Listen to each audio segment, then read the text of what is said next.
saya terlupa nak cakap tadi. Ini adalah satu cadangan luar kotak yang telah pun dibuat oleh Datuk Seri Zahid Hamidi, iaitu cadangan yang sangat luar biasa lah saya nampak, iaitu Datuk Seri Zahid Hamidi membuat cadangan supaya ada rang undang-undang mewujudkan undang-undang pembentukan kerajaan kekal hingga tamat penggal kerana bimbang bakal mewujudkan pemerintahan kerana dia bimbang kerajaan boleh tumbang.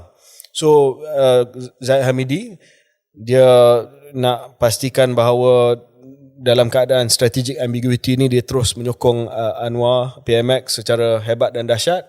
Dia ke depan untuk cadangkan undang-undang supaya tak ada siapa yang boleh turunkan kerajaan ini. Kalau itulah cadangan dia, saya rasa cadangan ni memang cadangan yang tidak demokratik lah. Ya, dan saya rasa Hassan Karim pun telah keluarkan kenyataan, iaitu ahli parlimen PKR daripada Pasir Gudang, yang menyatakan bahawa ini bersifat diktator. Kalau ada keadaan di mana kerajaan ini sudah tidak ada keyakinan, mesti ada ruang untuk dicabar. Dan cara untuk mencabar saya akan sentuh nantilah.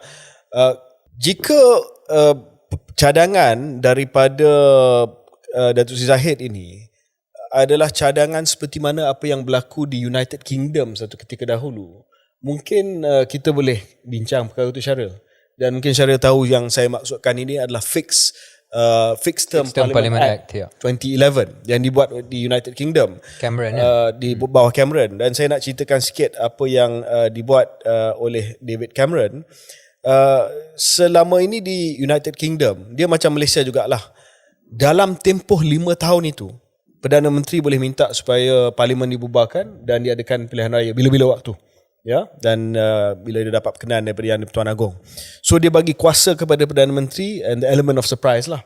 David Cameron dia datang dan dia menggubal dan telah meluluskan Fixed Term Parliament Act, di mana penggal parlimen itu telah ditetapkan dan pilihan raya dijadualkan secara automatik pada hari Khamis yang pertama pada bulan Mei setiap 5 tahun. Ya. Dan itu hanya dapat dielak melalui 2 cara saja. Melalui vote of no confidence, undi tak percaya di parlimen, ataupun supaya ada undian 2/3 di parlimen untuk minta supaya ada pilihan raya yang awal. Dia bagi syarat. Dia bukan fix parlimen, tak boleh ada apa-apa keadaan di mana fix parlimen itu dapat dipendekkan. Ada syarat. So kalau Zahid buat cadangan tersebut, okey, kita boleh pertimbangkan. Walaupun di United Kingdom saya difahamkan bahawa undang-undang ini telah pun dibatalkan. Undang-undang ini tak terpakai, dah tak terpakai lagi. Tetapi Zahid tidak buat kenyataan tersebut. Zahid kata siapa yang menang pilihan raya, dalam kes ini PMX, dan dia tubuhkan kerajaan, dia tak boleh dikacau langsung sampai habis. Dia cakap macam tu ke dia strategic ambiguity juga? Dia tak sebutlah sama ada syarat-syarat tertentu macam di United Kingdom boleh ada undi tak percaya dan sebagainya. Jadi bagi saya, kalau nak buat fixed term parliament, dia kena buat macam UK dulu. Bagi syarat bahawa dalam keadaan di mana kalau ada undi tak percaya, parlimen itu boleh bubar.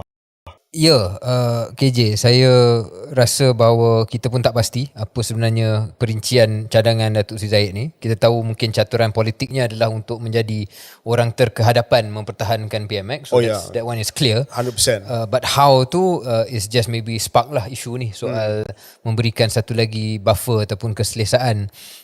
Saya merasakan dalam keadaan di mana kuasa dan peranan ahli parlimen ni dah semakin kecil dengan undang-undang akta anti lompat parti ni. Kita tahu apa logiknya, apa baiknya, tetapi ia mengurangkan independence of the MP. Dalam konteks itu, kalau tambah lagi satu undang-undang, kenalah pastikan ada cara untuk mencabar keabsahan mana-mana kerajaan, bukan kerajaan sekarang, perlu ada ruang. Kalau tidak, ini bukan demokrasi berparlimen dalam konteks yang kita faham selama ini. Jadi kestabilan tu perlu dijaga dan kita tidak menggalakkan apa-apa langkah yang bukan-bukan, tapi pada masa yang sama mesti beri cara lah dan kaedah, kerana ni bukan undang-undang hanya untuk 3-4 tahun. Ini undang-undang yang nak terpakai untuk selama-lamanya atau satu tempoh yang panjang. Keduanya dalam konteks politik je ialah ini satu lagi isyarat bahawa kerajaan masih lagi risau tentang kedudukan sendiri.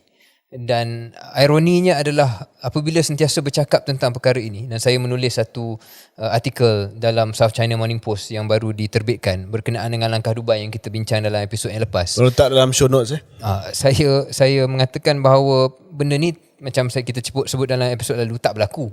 Tetapi kalau selalu dicakapkan, seolah-olah tak ada isu lain lah dalam isu dasar yang nak dibincangkan. Kerana patutnya bagi saya lah, kerajaan boleh sahaja mengatakan bahawa no, it's not going to happen, kami stabil, kita carry on dengan work.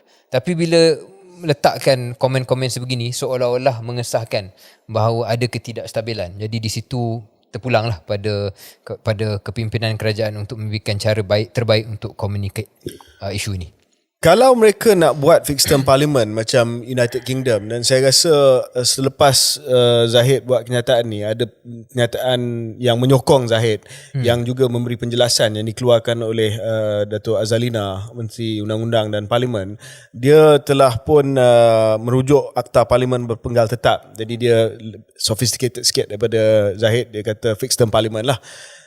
Dan dia kata ini adalah bukan langkah yang terdesak, tapi sebaliknya mencerminkan komitmen kerajaan paduan di bawah PMX dalam menghormati mandat pilihan raya, proses demokrasi dan memastikan kestabilan politik, lebih-lebih lagi dalam keadaan semasa geopolitik yang tidak menentu. So okey, tetapi dia mesti dengan jelas menyatakan bahawa walaupun ada penggal parlimen tetap, fixed term parlimen 5 tahun, tetapi ada cara untuk memendekkan.